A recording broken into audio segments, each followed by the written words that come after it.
today we're gonna make the mouse from Hickory Dickory Dock.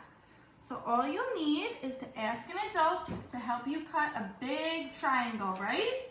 You see the triangle, the three sides, two round little ears, a cotton ball nose or pom-pom nose, whatever you have, some googly eyes, or you can draw them on at the end, whatever you prefer, and some pipe cleaners or some paper for the whiskers.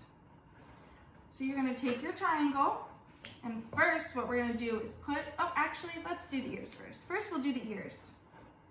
We're gonna glue those onto the top, because that's where the mouse's ears are, just like this. A little bit of glue, dunk it in and put it down, just like that. See? We're starting the head. Now our favorite part, your googly eyes. Dunk it in the glue and put it down wherever you think the eyes should go. Just like this, see? There they are.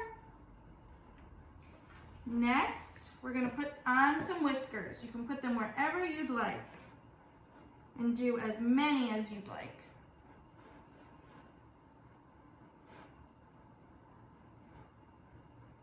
And if you don't have brown paper, you can color the paper. You can do a green mouse. You can do whatever you'd like, whatever you have at home. Get creative.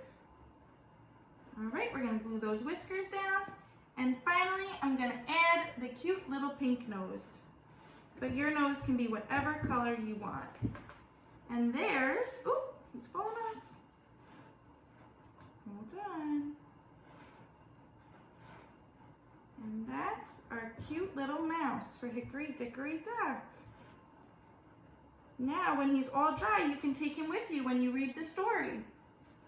There you go. Hope you guys have fun.